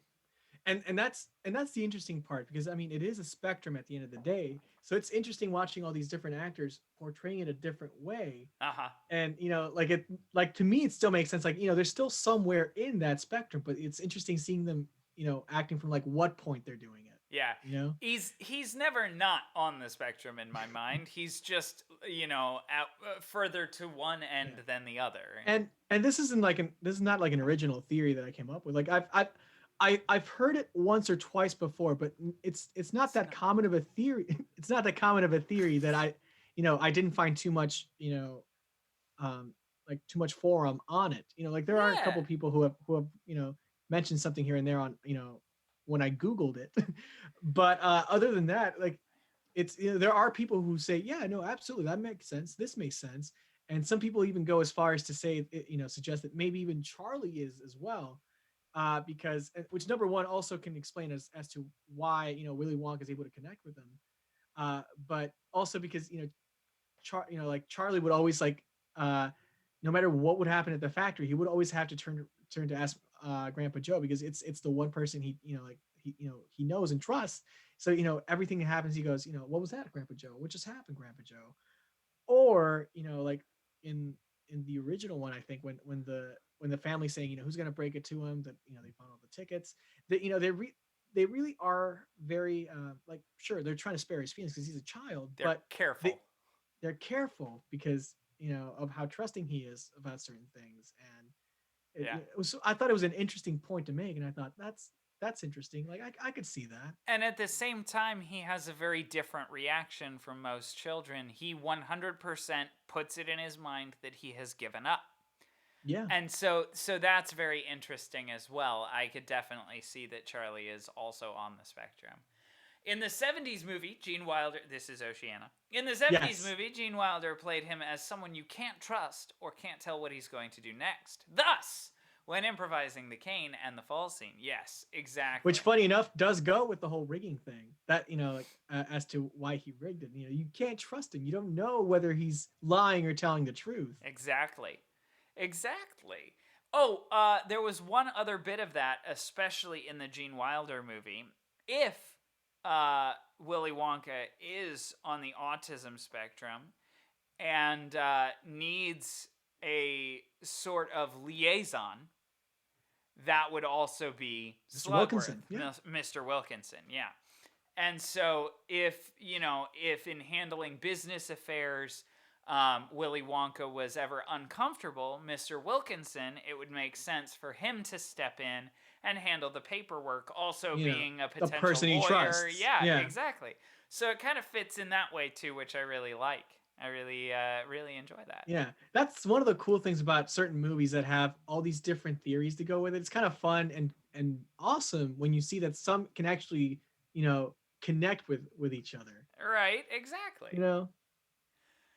Alrighty, folks. Well, with that, I think we are just about done for the evening, mostly because I am absolutely exhausted and I have another 12-hour shift ahead of me tomorrow. But, yeah, it's going to be a fun day. So, for all of those out there who are mothers, happy Mother's Day. I do want to say happy Mother's Day to all of you. Happiest of Mother's Day. Yes. To all of you. Merry Mother's Day, and I hope you enjoy Merry Mamas. Merry Mommas. That was funny. Merry Mamas. I love that. But happy Mother's Day to you all. I hope you have a very special day tomorrow. And if you're not a mother, I hope you have a great rest of your weekend anyway. Tell your mother you love her. Tell your mom you love her. And with that, I think we are just about ready to wrap up. I agree. Let me go ahead and quickly find someone to raid. What? Okay, we're good. Sorry. Just freaking out for a moment.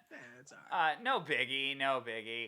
But anyway, I have found somebody to raid, but we are going to head on out. So thank you all so much for tuning in to our Welcome Back podcast. I'm so glad that we're back. And just so we all know, I am not going to be streaming next weekend. I have a wedding that I'm performing in. So it's going to be fun. I've got a busy week ahead of me, and we will be back exactly 2 weeks from yesterday.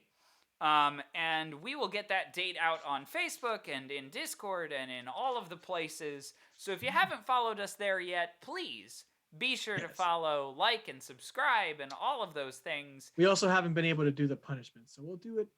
Yes. Later We on. were late. We were supposed to stream Very yesterday. pressed for time here. Terrible. But we will do a punishment soon, and it'll be fun. I promise. It'll be fun. It'll be delightful. But anyway, yes, that is the Discord. Be sure to follow us over there. And with that, Pablo, do you want to go ahead and take us out? Yes. All right. Well, thank you guys for joining us tonight.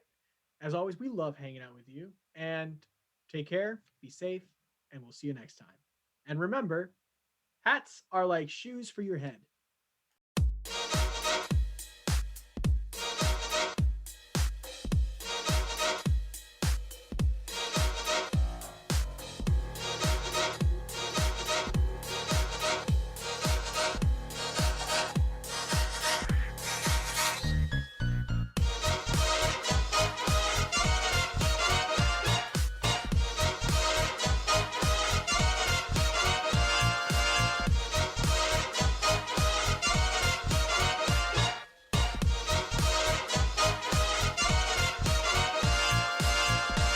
Of all the boys I've known, and I've known some, until I first met you, I was lonesome. And when you came inside, dear, my heart grew light, and this whole world seemed new to me.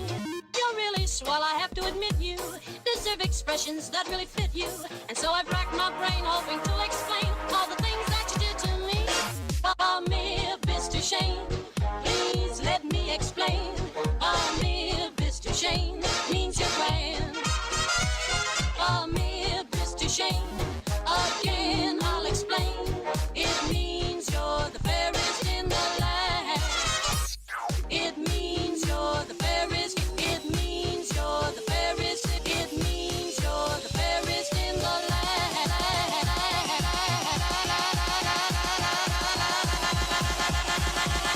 It means you're the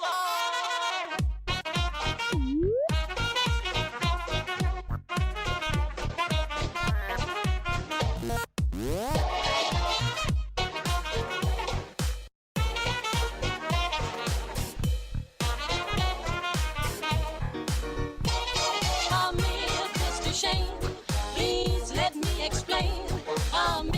Mr. Shane means you're grand. Mr. Shane, again I'll explain. It means you're the fairest in the land.